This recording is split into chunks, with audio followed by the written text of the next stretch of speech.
الحمد لله والصلاة والسلام على رسول الله وبعد أعوذ بالله من الشيطان الرجيم بسم الله الرحمن الرحيم قل إن صلاتي ونسكي ومحياي ومماتي لله رب العالمين صدق الله العظيم দূরে কিংবা কাছে বিশ্বজুড়ে পৃথিবীর যে প্রান্ত থেকেই এই মুহূর্তে আমাদেরকে দেখছেন আপনাদের সবাইকে আন্তরিক প্রীতি ও মোবারকবাদ জানিয়ে শুরু করছি রমাদান আল করিম উপলক্ষে জি টিভির প্রতিদিনের বিশেষ আয়োজন বিআরবি কেবলস প্রেজেন্টস সওয়াল ও জবাব।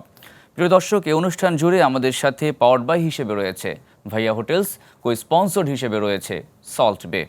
প্রতি পর্বের মতো আজকেও আমরা একজন বিদগ্ধ আলেমে দ্বীনকে স্টুডিওতে আমন্ত্রণ জানিয়েছি। চলুন শুরুতেই তার সাথে পরিচিত হই।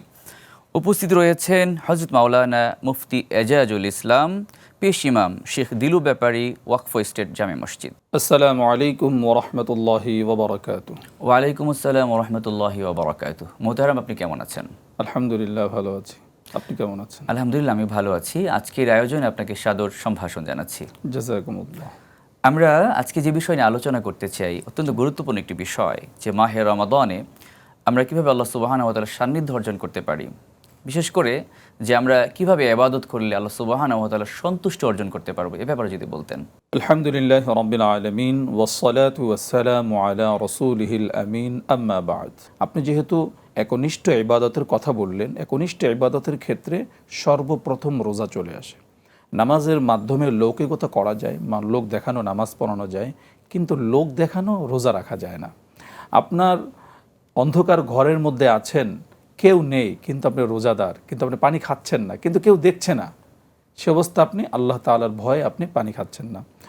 এরপরে আপনি এই নদীতে পুকুরে যখন ডুব দেন, কেউ তো আপনাকে দেখে না, সেই সময় কিন্তু রোজাদার পানি পান করেন না, আবার এই গোপনে সে খাবারও গ্রহণ করে না। সুতরাং রোজাটা হচ্ছে একনিষ্ঠ একটা ইবাদত। এই জন্য আল্লাহ রাব্বুল আলামিন হাদিসে কুদসির মধ্যে বলেছেন, আস-সাওমু লি ওয়া আনা আজজি বিহি, রোজাটা আমার জন্য, আমি নিজ হাতে রোজাদারের প্রতিদান দিয়ে দেব। সুবহানাল্লাহ। রাসূলুল্লাহ সাল্লাল্লাহু আলাইহি ওয়াসাল্লামের হাদিসের মধ্যে আছে, আস-সাওমু জুন্নাতুন কাজুন্নাতি আহাদিকুম ফিল কিতাল, রোজা হচ্ছে ঢাল স্বরূপ।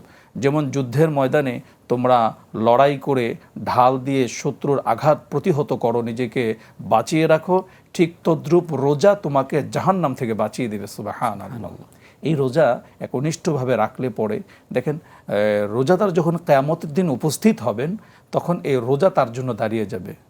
আল কোরআন ওয়াস সিয়াম ইয়াশফাআন, সুপারিশ করবে আল্লাহ তাআলা। সুপারিশ, রোজা বলবে যে আনা ইন্নী মানাতুহু আনিত তাআমি ওয়াশ শুরব, আমি তাকে পানাহার থেকে বিরত রেখেছি, সুতরাং আয় আল্লাহ তাআলা তাকে তুমি ক্ষমা করে দাও। মাহে রমজানে যতগুলো ইবাদত করব, প্রতিটা ইবাদত যদি আল্লাহর জন্য হয়ে থাকে, এই ইবাদত আমার জন্য কিয়ামতের ময়দানে নাজাতের ওসিলা হয়ে যাবে। সম্মানিত মুহতারাম, চমৎকার আলোচনা করছিলেন, আমরা আরও শুনবো ইনশাল্লাহ। যেতে চাই ছোট্ট একটা বিরতিতে। প্রিয় দর্শক, এবার নিচ্ছি ছোট্ট একটা বিরতি, ফিরছি খুব শীঘ্রই, আমাদের সাথেই থাকুন। সুপ্রিয় দর্শক, ফিরে এলাম বিরতির পর। আপনারা দেখছেন জি টিভির মাহে রমাদানের অনন্য আয়োজন বিআরবি কেবলস নিবেদিত সওয়াল ও জবাব, powered by Bhaiya Hotels, co sponsored by Salt Bay. সম্মানিত মুহতারাম, আমরা আলোচনা করছিলাম ইবাদত ইখলাস নিয়ে, আল্লাহ সন্তুষ্টি নিয়ে। তো আল্লাহ সুবহানাহু ওয়া তাআলা এই ইবাদত ইখলাসকে এত গুরুত্ব দিয়েছেন যে এই নামে একটা সূরা আল্লাহ সুবহানাহু ওয়া তাআলা দিয়েছেন, এ ব্যাপারে যদি বলতেন। রাসূলুল্লাহ সাল্লাল্লাহু আলাইহি ওয়াসাল্লাম হাদিসে বলেছেন যে ইত্তাকুন নার ওয়ালাউ বিশিক্কি তামারাতিন, জাহান্নাম থেকে বাঁচো একটি খেজুরের টুকরার বিনিময় হলো। এই হাদিস দ্বারা এটা প্রমাণিত হয় যে খেজুরের টুকরার বিনিময়েও জাহান্নাম থেকে বাঁচা যায়। তার মানে ওই খেজুরের টুকরার দানটা হতে হবে আল্লাহর জন্য, একনিষ্ঠতা আল্লাহর জন্য। এই জন্য আল্লাহ বলল, কুল হুয়াল্লাহু আহাদ, নিশ্চয়ই আল্লাহ এক, আল্লাহুস সামাদ, তিনি কারো প্রতি মোহাপেক্ষী না।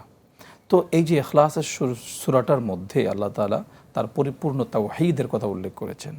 এখন আমাদের মধ্যে তাওহীদের বিশ্বাস, একনিষ্ঠ থাকতে হবে।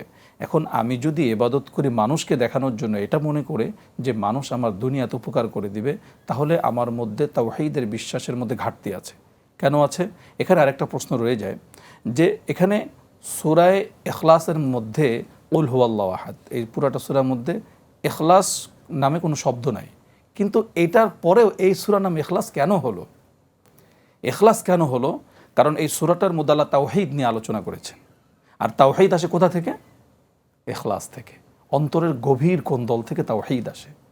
তো গভীর কোন্দল থেকে যখন আমরা একটা কাজ করব, এই কাজটা আল্লাহ কবুল করবেন। ওয়ামান ইয়াতাওয়াক্কাল আলাল্লাহ ফাহুয়া হাসবুহ, যে ব্যক্তি আল্লাহর উপর ভরসা করে পৃথিবীর কারো প্রয়োজন নাই, আল্লাহ তার জন্য যথেষ্ট হয়ে যাবে। তো এরকম বিশ্বাস যদি আমার আল্লাহর উপর থাকে, আমার রবের উপর যদি আমার এরকম বিশ্বাস থাকে, পৃথিবীর কোথাও আপনি ঠেকবেন না, কারণ সব জায়গায় আল্লাহ আপনার সাথে আছে। তো মাহে রমজান আমরা ইখলাসের সাথে কাজ করতে পারি, ইবাদত করতে পারি। ইখলাসের মধ্যে যদি নিজেদেরকে আমরা গুছিয়ে নিতে পারি, তাহলে আমাদের ইহকাল এবং পরকাল উভয়কাল সুন্দর হয়ে যাবে। দর্শক ভাইদের উদ্দেশ্যে আমি এটাই বলবো, আমরা ছোট থেকে ছোট আমল ইখলাসের সাথে করব, আল্লাহর জন্য করব। লোক দেখানোর জন্য আমরা ইবাদত করব না, কোনো আমল করব না, কোনো সাদকা করব না, কারণ দিন শেষে আল্লাহ ছাড়া আপনার আপন কেউ নাই। আপনি এই পৃথিবী থেকে একাকিত্বভাবে চলে যাবেন, কবরে আল্লাহ ছাড়া কেউ থাকবে না। এই জন্য আল্লাহর উপর ভরসা রেখে কাজ করি। আল্লাহ তাআলা আমাদের সকলকে আল্লাহ তাআলার দয়া এবং ভালোবাসা অর্জনের তৌফিক দান করুন। আমিন আমিন। মোহতারাম, অসংখ্য ধন্যবাদ জানাচ্ছি আপনাকে, চমৎকার আলোচনা করেছেন। প্রিয় দর্শক, আমরা সর্বশেষ এই বিষয়টা আজকে বলতে চাই যে আমাদের সকলে ইবাদত হবে শুধুমাত্র আল্লাহর জন্য। আমাদের বেঁচে থাকা, মরে যাওয়া, আমাদের নামাজ, আমাদের রোজা, আমাদের হজ, সব কিছু শুধুমাত্র আল্লাহর জন্যই হবে। তখনই কিন্তু আমরা আল্লাহ সুবহানাহু ওয়া তাআলার প্রিয় হতে পারবো। প্রিয় দর্শক, এতক্ষণ আপনারা দেখছিলেন বিআরবি কেবলস নিবেদিত সওয়াল ও জবাব, powered by Bhaiya Hotels, co sponsored by Salt Bay. সময় বলে দিচ্ছে, আজকের মতো বিদায় নিতে হবে। ইনশাআল্লাহ আগামীকাল ঠিক একই সময়ে আপনাদের প্রিয় চ্যানেল জি টিভির পর্দায় দেখা হচ্ছে। সে পর্যন্ত আল্লাহ সুবহানাহু ওয়া তাআলা সবাইকে ভালো রাখুন, সুস্থ রাখুন। আসসালামু আলাইকুম ওয়া রাহমাতুল্লাহ।